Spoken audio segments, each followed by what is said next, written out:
The training yard echoed with the sound of clashing metal as students practiced their combat forms under 3 foreign suns. Daniel Cross sat alone on a stone bench near the eastern wall, watching his classmates move through their drills with the precision their species were known for across the galaxy. Sweat rolled down faces both familiar and alien, and the air smelled of ozone from energy weapons and the metallic tang of freshly sharpened blades. Ryla landed beside him with a soft click of her forelegs against stone. Her compound eyes caught the light as she tilted her head in that curious way Catharians had when they wanted to discuss something important. She carried a small container made of material that looked like liquid mercury frozen in time. "My parents sent this from Homeworld," she said, her voice carrying the musical quality of her kind. "Metal from the deep core, where pressure turns ordinary elements into something extraordinary. It will be perfect for my blade." Daniel nodded, genuinely impressed. The Catharians were famous throughout known space for their metallurgy. They could work with materials at temperatures that would vaporize most other species. Their forges burned hotter than small stars, and their weapons never dulled, never broke, never failed. "The ceremony is in 30 days, Ryla continued. She seemed excited, almost vibrating with anticipation. "Have you decided on your design yet? What materials did your family send?" Before Daniel could answer, Torin approached from the training grounds. The Brel moved with careful deliberation, each step calculated. His crystalline body caught the sunlight and split it into rainbow patterns across the ground. He was already growing the crystal formation that would become his blade, a small cluster visible on his forearm that pulsed with inner light. "The bonding process has begun," Torin said, his voice like wind chimes. 3 more weeks until the crystal reaches full maturity. Then I will shape it through meditation and willpower. The blade will be an extension of myself, literally grown from my own body." Other students gathered around, drawn by the conversation. A Voran named Sass showed them the biological sample she would use to grow her living weapon. A Makari called Unit 7 displayed holographic blueprints of a blade that would assemble itself at molecular levels. Each student had brought something precious from their homeworld, something that represented generations of tradition and mastery. "What about humans?" asked a young Dorak, his scaled face showing genuine curiosity rather than mockery. "What is your forging tradition, Daniel?" The question hung in the air. Daniel felt every eye turned toward him. Some faces showed interest, others skepticism. Humans were relatively new to the galactic community, only 3 generations removed from their first contact with alien civilizations. Many species still considered them primitive, barely evolved past their planet-bound origins. "We have our ways," Daniel said quietly. "But do you forge?" Ryla pressed, not unkindly. "The ceremony requires traditional methods. Every species here has ancient forging techniques that go back thousands of years. The Catharians have been working stellar core metals since before most species discovered fire. The Brel have grown crystal weapons for 10,000 generations. Humans must have something," Torin added. "Some technique passed down through your history?" Daniel stood slowly. He appreciated their interest, even understood their doubt. Humans did not have scales that could withstand extreme heat. They could not grow crystals from their bodies. They lacked the biological engineering of the Voran or the technological precision of the Makari. What humans had was different, harder to explain.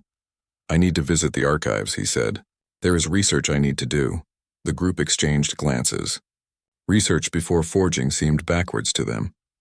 Their traditions were taught from parent to child, master to student, embedded so deeply in their cultures that no one needed to look them up in libraries. As Daniel walked away, he heard their whispers. Not cruel, but concerned. What if humans truly had no warrior tradition? What if they had nothing to present at the ceremony? The thought must have worried them because these were his friends, his training partners. They wanted him to succeed. The Academy library was vast, containing knowledge from 100 worlds. Daniel found a quiet corner in the restricted section where older, more fragile records were kept. The librarian, an elderly Treshan named Ula, watched him with her large, gentle eyes as he requested access to Earth's historical databases. "You seek old knowledge," Ula observed. She had been a librarian for 70 years and could read intention in how students searched. "Not just old, ancient." "Yes," Daniel confirmed. "Why look backward when the ceremony requires you to create forward?" Daniel pulled up a holographic display showing Earth's timeline. He scrolled past the space age, past the Industrial Revolution, past recorded civilization. He went back further, to times when humans wore animal skins and lived in caves, when survival meant using everything the world provided. Because sometimes the oldest knowledge is the most important, he said.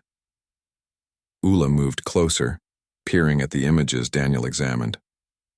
Stone tools, bone implements, weapons carved from the remains of animals long dead. She saw humans in frozen wastelands crafting survival tools from walrus ivory. She saw hunters on vast plains honoring great beasts by using every part of their bodies, including bones for weapons and tools. Your people did not always forge with fire, Ula said slowly. Understanding dawning, no, Daniel agreed. We learned something different, something older. He spent hours in the archives that night and many nights after, while his classmates worked in specialized forging chambers, perfecting techniques taught to them by masters. Daniel researched what his own species had nearly forgotten in their rush to join galactic civilization. He studied the old ways, the survival methods that kept humans alive through ice ages and droughts, through times when they had nothing but their adaptability and willingness to use what the world offered. On his way back to his quarters, Daniel passed the forging chambers. Through reinforced windows, he could see Ryla working at temperatures that made the air shimmer. Torin sat in deep meditation, his crystal formation growing larger. Each student pursued their tradition with dedication and pride. Daniel carried something wrapped in cloth under his arm. He had requisitioned it from the Academy's biological samples storage, a piece preserved for study. The bone of a large earth creature, cleaned and aged, waiting for purpose.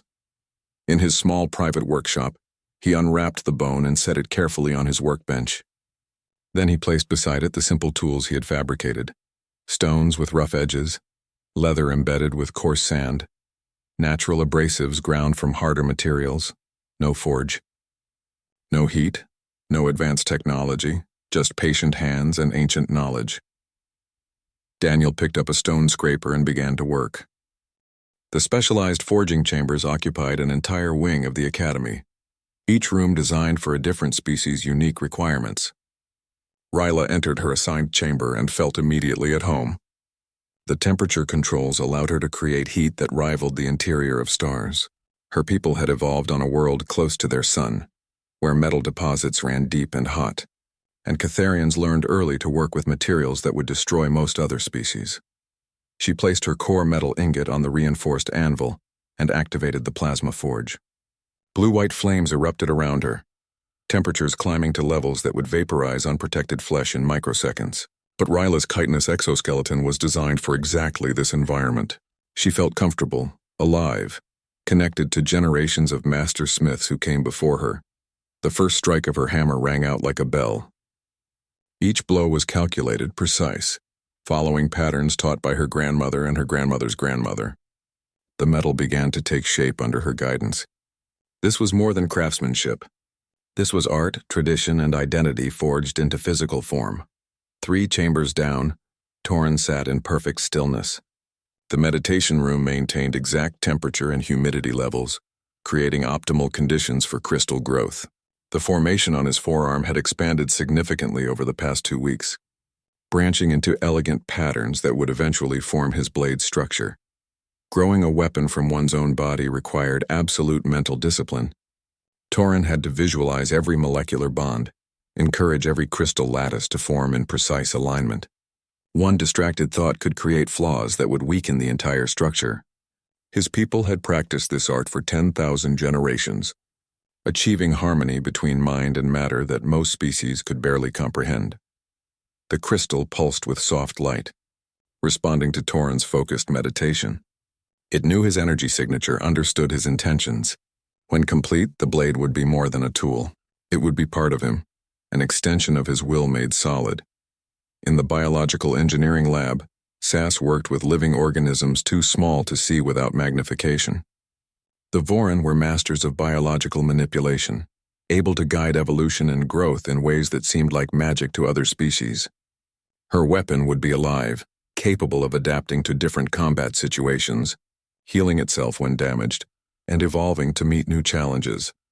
She watched through enhanced viewers as cellular structures multiplied and differentiated according to her genetic programming. In 2 more weeks, she would have a blade that could harden to diamond strength, or softened to absorb impacts, that could detect threats through biological sensors and respond faster than thought. Unit 7 occupied the nanofabrication chamber, where machines too small for organic eyes to perceive assembled components at the molecular level. The Machari were synthetic beings created rather than born, and their weapons reflected that origin. Every piece of Unit 7's blade would be manufactured to tolerances measured in atoms, assembled with mathematical precision that allowed no room for error or imperfection. The holographic display showed progress in real time. Millions of micro-components taking shape, each one designed to interlock with its neighbors in ways that created something greater than the sum of parts. The blade would be able to shift its properties on command, becoming a cutting edge or an energy conductor or a defensive barrier as needed. Each species brought their strength to the forging. Each tradition reflected thousands of years of refinement and mastery.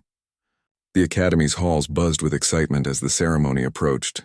Students discussed techniques, compared progress, shared pride in their cultural heritage.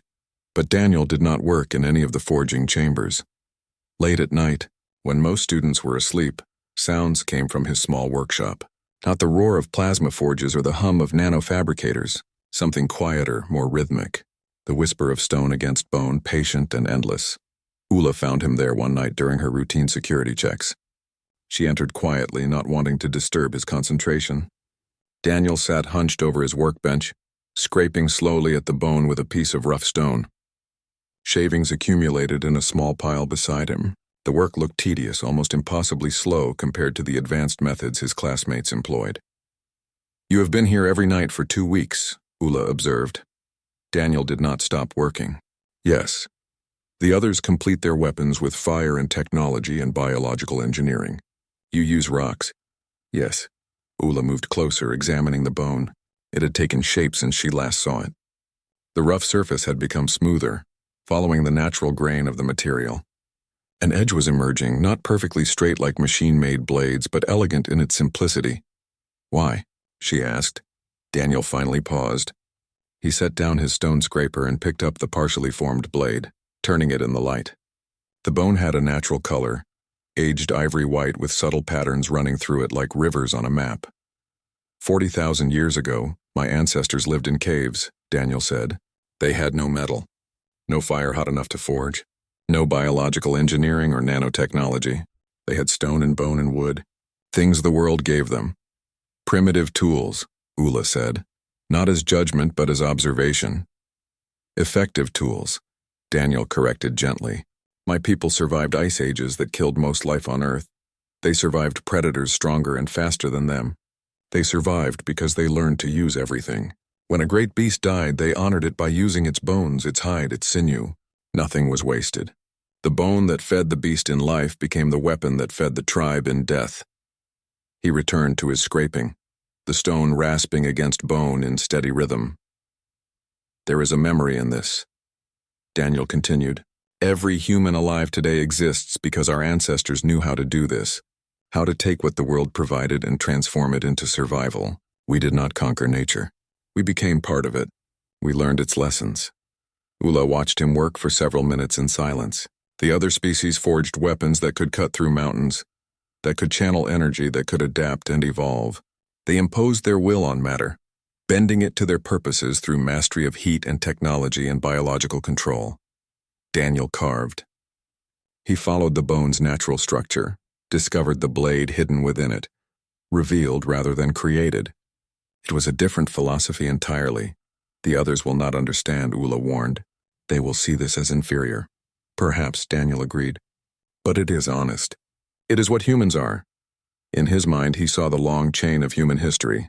People in frozen wastelands carving tools from walrus ivory, while wind howled outside their shelters. Hunters on vast grasslands shaping weapons from buffalo bone to feed their families. Island dwellers crafting implements from the bones of great fish pulled from deep waters. Every human culture in every environment learning the same essential skill, adapt or die.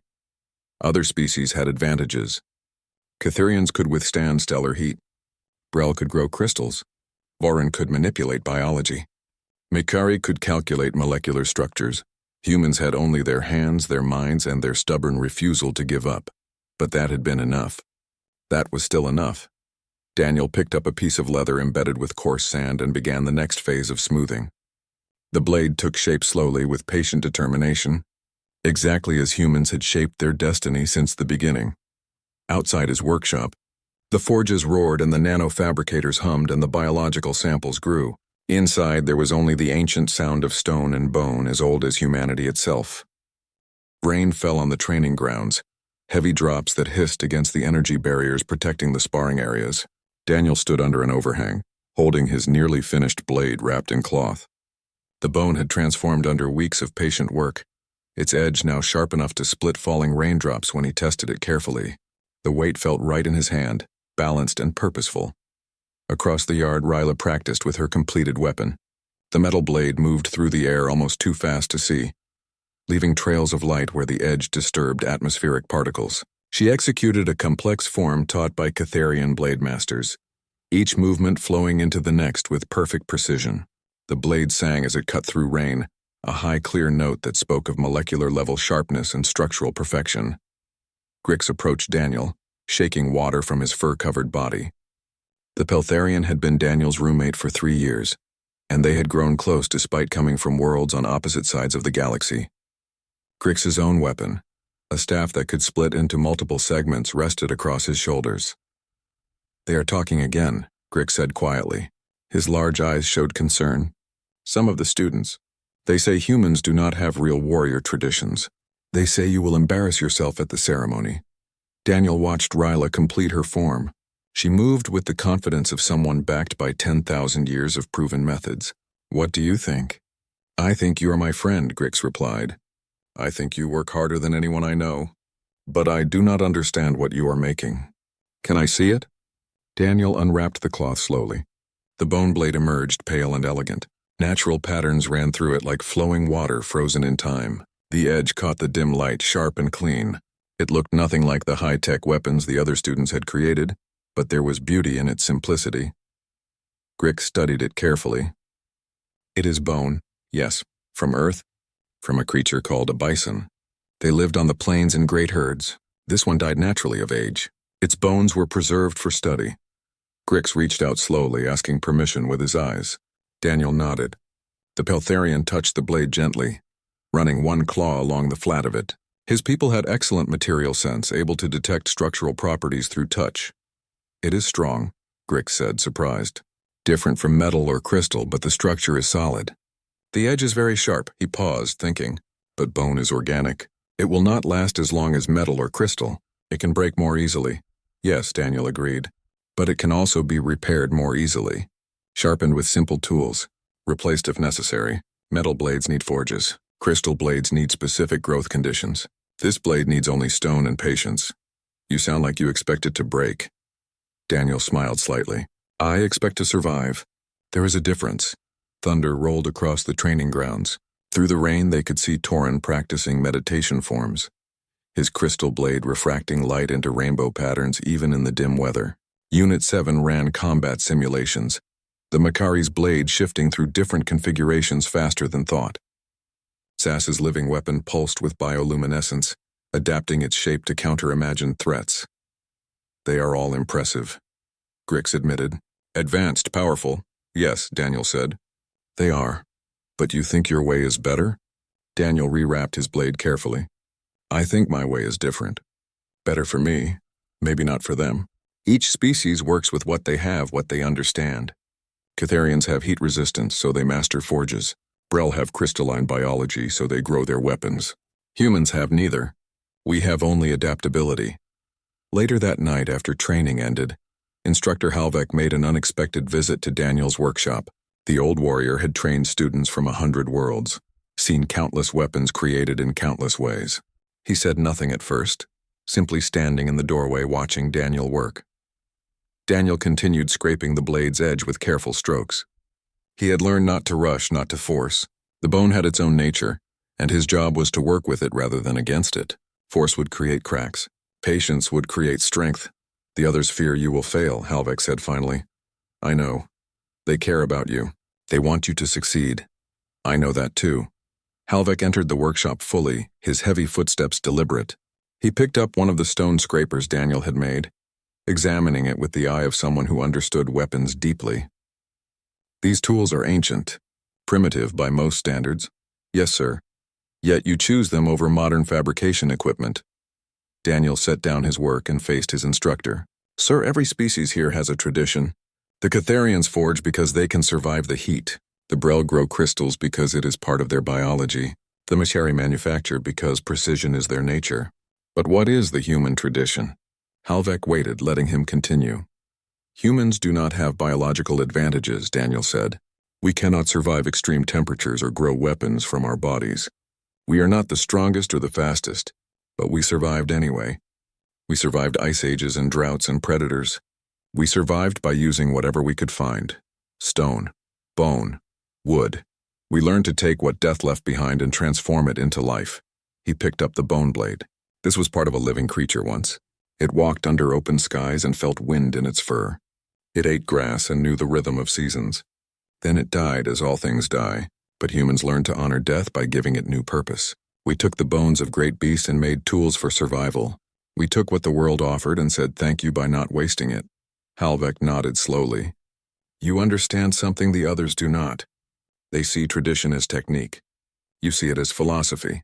Technique changes, Daniel said. Humans used stone tools, then bronze, then iron, then steel. We adapt to what is available. But the philosophy stays the same. Use what you have. Honor what you take. Never stop adapting. The instructor examined the blade more closely. Despite its organic origin, the edge was remarkably sharp.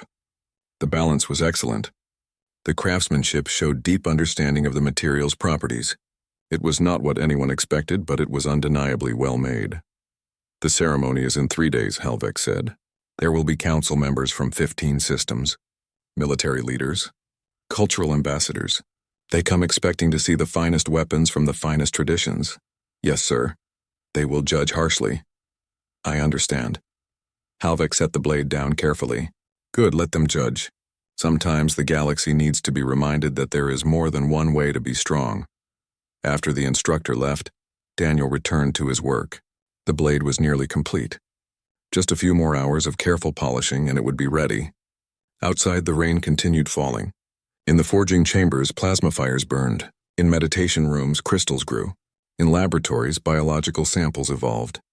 And in a small workshop, human hands shaped bone with stone, exactly as they had done 40,000 years ago, exactly as they would continue doing for 40,000 more. The grand hall filled with representatives from across known space as the first sun rose over the academy. Daniel watched from behind the preparation curtain as dignitaries took their seats in the observation gallery. Catharian military generals with their burnished armor, Brel cultural ambassadors radiating soft light, Machari analysts recording everything, foreign diplomats whose presence alone commanded respect. Dozens of species, hundreds of individuals, all gathered to witness the ancient ceremony of blade presentation. The graduating cadets stood in a line backstage, each holding their completed weapon. Daniel could feel the nervous energy radiating from his classmates. This ceremony would define them, mark them as warriors worthy of respect in their cultures. Success meant honor. Failure meant shame that could follow them for decades. Ryla stood to Daniel's left, her metal blade catching light even in the dim backstage area. She had wrapped the handle in traditional Catharian silk, dyed with colors representing her family lineage. To Daniel's right, Torin's crystal weapon hummed softly, resonating with its creator's energy signature. Are you nervous? Grix whispered from further down the line. Daniel considered the question honestly. Yes. Your blade is finished? Yes, then you will do well. You always do. The ceremony began with traditional music from each world represented. Drums and crystalline chimes, synthetic harmonics and biological rhythms all blending into something strange and beautiful. Instructor Halvek stepped onto the presentation platform, his voice amplified to reach every corner of the massive hall. We gather today to honor tradition, he announced. For thousands of generations, warriors have crafted their own weapons as a rite of passage. The blade is not merely a tool. It is an extension of the warrior's spirit, a physical manifestation of their culture's wisdom. Today, our graduating cadets will present the weapons they have forged, demonstrating mastery of their people's ancient arts. One by one, students were called forward. Each presentation followed the same pattern. The cadet would step onto the platform, unwrap their weapon, explain its creation, and demonstrate its capabilities. A Dvorak cadet went first, presenting a blade forged in zero gravity where metal behaved in unusual ways. The weapon could shift its weight distribution on command, becoming light for speed or heavy for impact. The council members nodded approval, recognizing the skill required.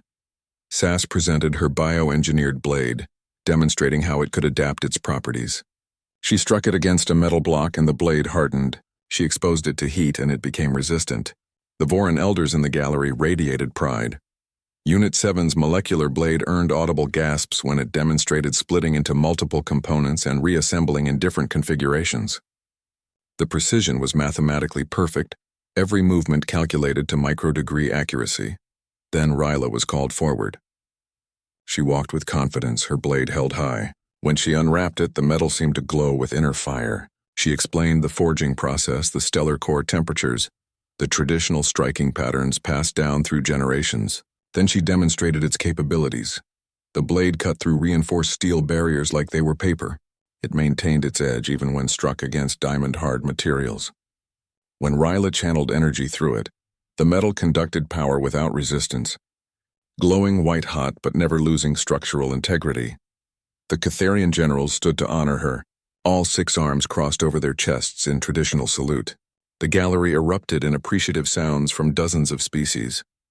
Ryla bowed deeply, her compound eyes glistening with emotion. Torin followed, presenting his crystal blade with quiet dignity. He demonstrated the harmony between weapon and wielder, showing how the blade responded to his thoughts faster than physical commands could travel. The crystal could absorb energy attacks and redirect them, could resonate at frequencies that disrupted electronics, could even provide rudimentary communication through vibration patterns. The Brel ambassadors hummed their approval, a sound like wind through caves. Each presentation showcased mastery and tradition. Each weapon represented thousands of years of cultural refinement. The gallery observers were impressed, taking notes, discussing the technical achievements among themselves. Finally, Instructor Halvek called the last name. Daniel Cross Human, the hall quieted. Many in the audience knew little about human traditions. Earth was a relative newcomer to galactic civilization. Barely 3 generations of contact with alien species. What ancient warrior traditions could they possibly have? Daniel walked onto the platform carrying his wrapped blade. He could feel hundreds of eyes on him, could sense the curiosity mixed with skepticism. Some observers leaned forward with interest. Others sat back with visible doubt. He unwrapped the cloth slowly. The bone blade emerged pale against the dark fabric. Its natural patterns caught the light. The edge, sharpened over weeks of patient work, gleamed with quiet purpose. There was silence. Then whispers rippled through the gallery. Some observers seemed confused. Others showed disappointment. A few leaned toward their neighbors, asking questions in languages Daniel did not understand. A Catharian general in the front row stood abruptly. Her voice carried across the hall without amplification, loud with disbelief. A bone? This is the human contribution to warrior tradition? A primitive relic? Other voices joined hers. Not all were critical, but many expressed doubt. This was not what they expected. Where was the advanced technology? The mastery of difficult techniques? The demonstration of power that other species had shown? Daniel stood quietly, holding his blade. He did not defend himself yet. He simply waited for the noise to settle. Instructor Halvek raised one hand and the hall gradually quieted. He turned to Daniel with an expression that revealed nothing. Cadet Cross, the council has questions. This blade appears to be simple bone, carved with basic tools. Explain your choice. Daniel took a breath. This was the moment that mattered. Not the weapon itself, but what it represented. Not the technique, but the philosophy behind it. This blade is carved from bone. He began, his voice steady. Every species here has shown mastery of forging. The ability to take matter and reshape it with heat, with technology, with biological manipulation. These are impressive skills that have served your people for thousands of years. He paused, holding the blade up so everyone could see it clearly. But humans learned something different. We learned that forging is not the only way to make a weapon. We learned to carve, to discover what already exists within the material. This bone was part of a living creature. It had purpose in life. We gave it new purpose in death. The Catharian general who had spoken before stepped forward, her multiple arms gesturing dismissively. Purpose?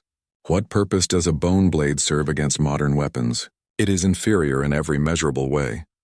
Daniel met her eyes calmly. Perhaps. Or perhaps it is different in ways that measurements do not capture. My people survived ice ages with tools like this. We survived predators stronger than us, disasters that killed most life on our world. We survived not because we were the strongest, but because we could adapt, because we could use whatever the world provided. He held the blade horizontally across both palms, offering it for inspection. Other species forge blades that can cut through mountains. Humans learned to carve blades from the mountains themselves. Which approach is more impressive depends on what you value. Power or adaptability, dominance or harmony, conquest or survival. The hall remained silent, but now it was thoughtful rather than dismissive. Some observers were beginning to understand there was more to this than they first assumed. The Catharian general stared at Daniel for a long moment. Then, unexpectedly, she smiled. The Catharian general's smile caught everyone by surprise. She descended from the observation gallery, her armored feet ringing against the metal stairs. The other council members watched with interest as she approached the presentation platform where Daniel stood with his bone blade. "You speak of survival," she said. Her voice had lost its mockery, replaced by something harder to identify. Respect, perhaps, or recognition. "Let me tell you about survival, human cadet." She turned to address the entire assembly. 30 years ago, I fought in the border wars. My ship was destroyed over a dead moon. I survived the crash, but all my equipment was lost. I had my training, my strength, my knowledge of Catharian forging techniques. I nearly died on that moon because without my tools, without my forge, I could create nothing. The hall listened in absolute silence. A human soldier was also stranded there. The general continued. I found her 3 days into my ordeal. She had been there 2 weeks already. She had made tools from rocks. She had created shelter using ice. She had carved weapons from the bones of previous victims left by our enemies. She was alive, functional, thriving even, with nothing but her hands and her mind.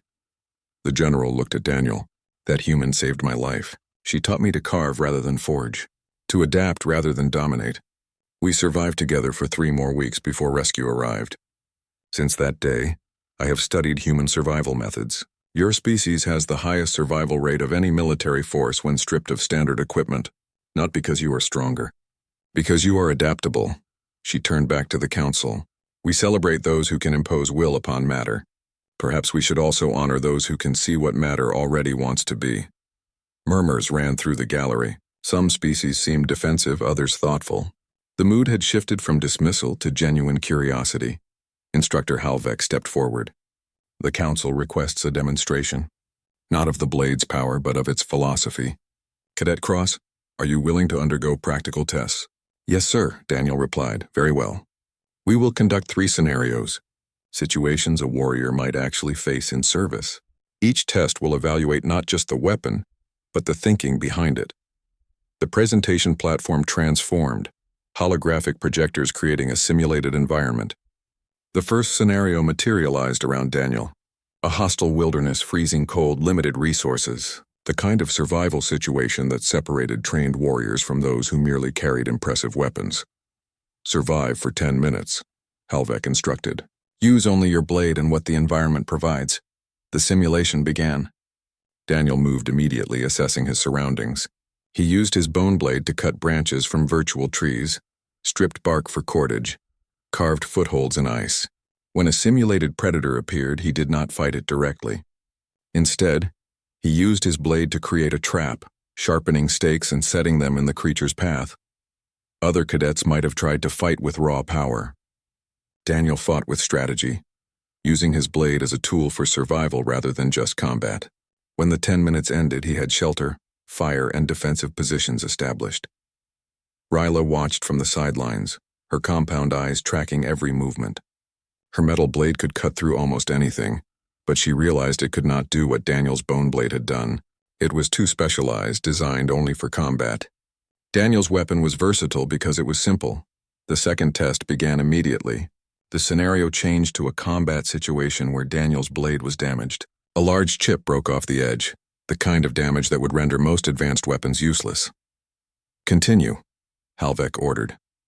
Daniel examined the break, then pulled a rough stone from the simulated environment.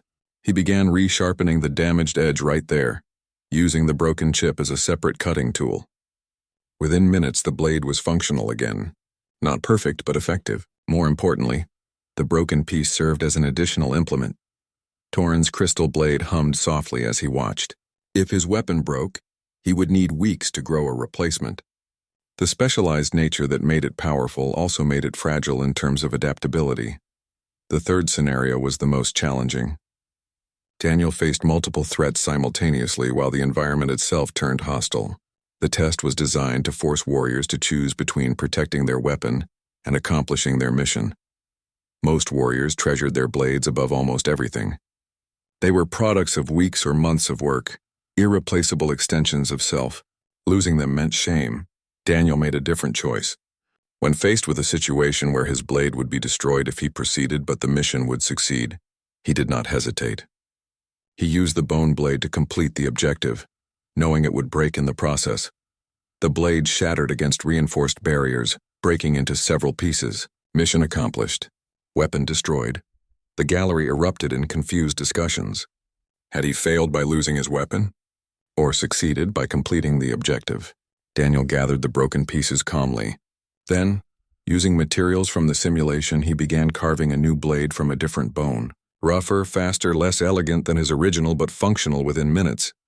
That is the human way, Daniel said, loud enough for everyone to hear. We do not worship our weapons. We use them. When they break, we make new ones. When we have no materials, we find materials.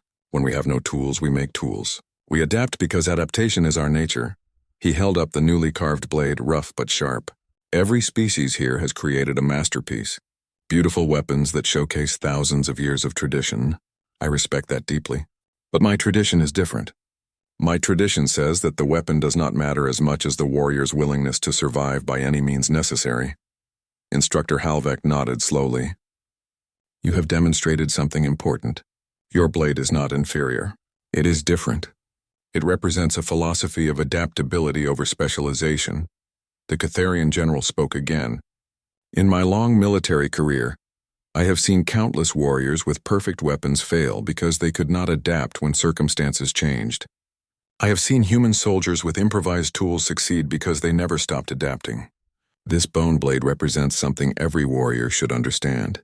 We are not defined by our weapons. We are defined by our will to survive and our ability to adapt. She walked onto the platform and placed one armored hand on Daniel's shoulder. It was a gesture of respect rarely given across species lines. I came here expecting to see a primitive human embarrass himself. Instead, I have been reminded of a lesson I learned on a dead moon 30 years ago. Sometimes the most sophisticated approach is the simplest one. Sometimes the most powerful weapon is the one that can be made from what the universe provides. Other council members began to stand. A Brel ambassador approached, followed by Voran elders, Machari analysts, representatives from a dozen species. They examined Daniel's original blade, now broken, and the rough replacement he had carved during the test.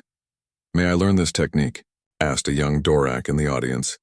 My people forge, but I see value in also knowing how to carve. I too wish to understand, added a Machari. Redundancy in capabilities increases survival probability. Ryla approached Daniel, her metal blade held respectfully. Will you teach me? I want to understand how to survive without a forge. Daniel looked at his classmates, at the council members, at the representatives from species spread across the galaxy. He saw not mockery now, but genuine interest, the desire to learn, to grow, to incorporate new wisdom into old traditions. Yes, he said simply, humans will share what we know. We learn to survive by adapting. Perhaps the galaxy can benefit from that lesson. Torin stepped forward, his crystal blade catching light. And we will teach you our methods. Exchange of knowledge makes all species stronger. Instructor Halvek raised his voice to address the assembly. Today we have witnessed something rare, not just a demonstration of skill, but a reminder that there are many paths to strength. The human has shown us that adaptation is as valuable as power, that versatility can equal specialization, that simple tools and skilled hands can rival complex weapons. He gestured to the display where Daniel's broken original blade and rough replacement rested side by side. This ceremony honors tradition. Today we add a new tradition to our honors. The bone blade will be placed in the Hall of Legendary Weapons, not because it is the most powerful, but because it represents wisdom we had forgotten. 6 months after the ceremony, a transport ship streaked through space carrying Daniel and his combat unit to their first real deployment. The mission was supposed to be simple: establish a forward observation post on an uninhabited border world, monitor enemy movements, maintain communication with command. Simple until the transport malfunctioned during landing. The ship hit atmosphere at the wrong angle, too steep, too fast. Emergency systems screamed warnings. The pilot fought controls that refused to respond. They were going down hard. Daniel gripped his harness as the ship tore through clouds, losing pieces of hull to friction and fire. Around him, his unit members prepared for impact in their own ways. Ryla secured her metal blade in its reinforced case. Torin entered meditation to protect his crystal weapon. Unit 7 ran probability calculations. Grix whispered prayers in his native language. The crash came in stages. First impact crumpled the forward section. Second impact tore off the starboard wing. Third impact drove them into rocky ground hard enough to crack bones and blur vision. Then silence, broken only by settling metal and labored breathing. Daniel released his harness and dropped to the tilted floor. Blood ran from a cut on his forehead. His left arm hurt badly, probably cracked, but he was alive. He checked the others quickly. Everyone survived, but injuries were serious. The pilot had both legs broken. Sass had compound fractures. Several cadets were unconscious. Worse than the injuries was the equipment damage. The crash had destroyed nearly everything. Communication systems were slag. Medical supplies were scattered and contaminated. Weapons lockers had burst open, their contents ruined by chemical fires. Most of the advanced gear they had trained with for years was now useless debris. Ryla pulled herself from the wreckage, her metal blade still secure in its case. She opened it carefully. The blade had survived, perfect and sharp. But when she tried to use it to cut through debris to reach trapped unit members, she discovered a problem. The blade was designed for combat, not rescue work. Too sharp, it could injure those trapped. Too rigid, it could not bend to reach into tight spaces. Torin's crystal weapon had shattered completely in the crash. He held the pieces, his face showing the grief of losing something grown from his own body. Without it, he felt incomplete, disconnected. Unit 7's modular blade had scattered into components across the crash site. The Machari spent an hour trying to reassemble them, but too many micro-pieces were lost or damaged. The weapon would not function properly again without specialized repair facilities. The reality of their situation became clear. They were stranded on an uninhabited world. No communication, limited medical supplies, most weapons destroyed or damaged beyond field repair, injuries that would worsen without treatment, and intelligence suggested enemy scouts patrolled this region regularly. "We need to assess what we have," Daniel said, taking command without anyone questioning it. "Inventory everything salvageable. Check for water sources. Find shelter before nightfall." The unit worked together, moving debris, treating injuries as best they could. The inventory was depressing. Some food, a few tools, medical supplies that might last 3 days. No way to call for help. No weapons except those the cadets had crafted themselves, and most were damaged. Daniel moved away from the crash site, studying the landscape. Rocky hills, sparse vegetation, signs of water in the distance. This world had life, which meant resources. He pulled his bone blade from where he had secured it during the crash. Unlike the advanced weapons, it had survived perfectly. Bone was flexible enough to absorb impact, simple enough that there were no components to break. He walked back to find Grix trying to fashion a splint for the pilot's legs. "Use this," Daniel said, offering his blade. "Cut branches for the splint. The edge is sharp enough and it will not slip like metal." Grix took the blade gratefully. It worked perfectly for the task, cutting clean through wood without binding. Ryla approached, looking frustrated. "My blade is useless for this. I cannot cut materials for shelter without destroying them. I cannot fashion tools because the edge is too refined." "Then we make new tools," Daniel said. He knelt beside a rocky outcrop and began selecting stones. "Here, this one has a good edge already. This one can be chipped into shape. Give me an hour, and I will have basic tools for everyone." "You are going to make stone tools?" Torin asked, his voice carrying disbelief. "We are trained warriors with advanced weapons, and you want us to use rocks?" "Your advanced weapon is broken," Daniel pointed out, not unkindly. "Mine is not. This is exactly the situation humans have faced for thousands of years. We survived then, we will survive now. Over the next hours, Daniel taught his unit what his ancestors knew: how to select good stone for tools, how to strike flakes off to create sharp edges, how to lash tools to handles using plant fiber. Simple techniques, ancient knowledge, passed down through generations of humans who had nothing but these methods. The unit members watched at first with skepticism, then with growing interest. These simple tools worked. They could cut, scrape, dig, and build in ways their specialized weapons could not. "The bone blade," Sass said, examining Daniel's weapon. "You could make more? From materials here? If we find bones, yes. The planet has life, so there must be death. We honor what has died by giving it purpose." That night, they built shelter using branches cut with stone tools. They started fire using friction and dried plants. They treated injuries with materials Daniel identified as having medicinal properties. The unit that had arrived with advanced technology now survived using methods 40,000 years old. On the third day, Ryla came to Daniel while he was carving a new tool from a piece of bone they had found. She sat beside him quietly, watching his hands work with patient precision. "Teach me," she said. "Why?" Daniel asked. "You have your metal blade. Once we are rescued, you will have forges again. Because next time I might not have forges. Next time I might crash somewhere like this and my perfect blade will be useless for survival." You were right at the ceremony. Humans learned something the rest of us forgot: how to survive with nothing. Daniel handed her a piece of bone and a stone scraper. "Start here. Follow the grain. Do not force it. Let the material guide you." One by one, the other unit members joined them. Torin, who had lost his crystal blade and felt incomplete, discovered that he could still be a warrior with simple tools. Unit 7, whose calculations depended on advanced technology, learned that adaptation sometimes meant abandoning calculations altogether. Grix, who had always relied on his manufactured staff, found that carved wood served just as well. They spent 2 weeks on that planet before rescue arrived. 2 weeks of survival using ancient methods combined with modern knowledge. 2 weeks of learning that the most sophisticated approach was often the simplest one. When the rescue ship finally located them, the recovery team was amazed. They expected to find desperate survivors barely hanging on. Instead, they found a functioning camp with shelter, food stores, clean water, and a unit that had grown stronger through adversity. The unit commander who led the rescue walked through their camp, examining the stone tools and bone implements.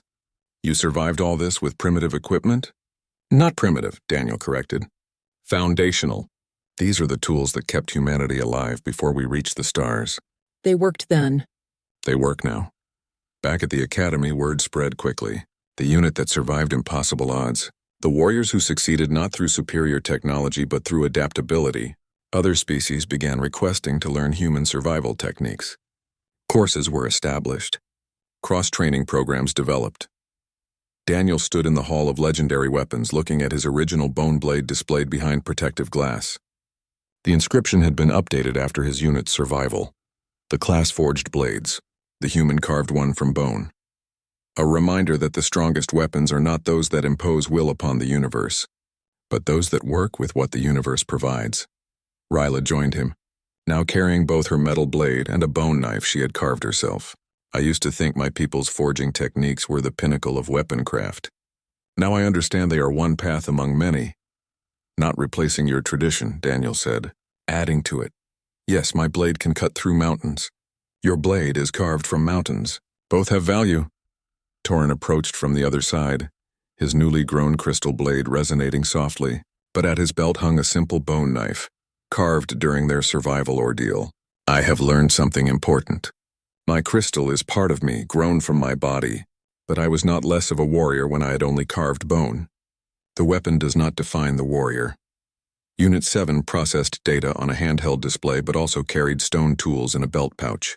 The Machari had calculated that redundancy increased survival probability by 47%. More importantly, Unit 7 had experienced something that could not be quantified: the satisfaction of creating something useful with their own hands from raw materials. Grix bounded up to the group, excited.